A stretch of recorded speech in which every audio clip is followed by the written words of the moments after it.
今年政府的税金加收4500亿，即马大家拢在讨论讲，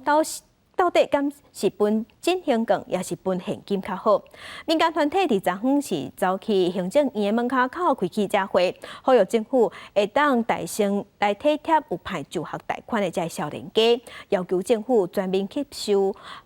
就学贷款的利息。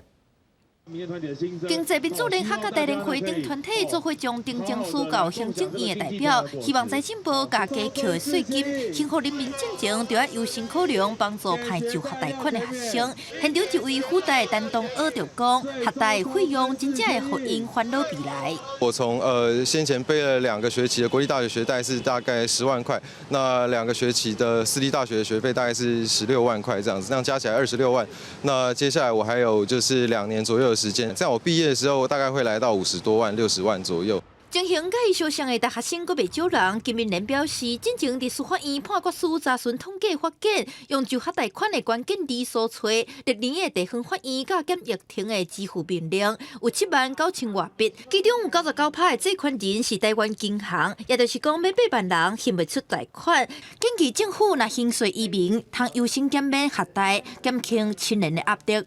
我们在做学贷的，最主要的就是官股银行，政府只要做一个决策，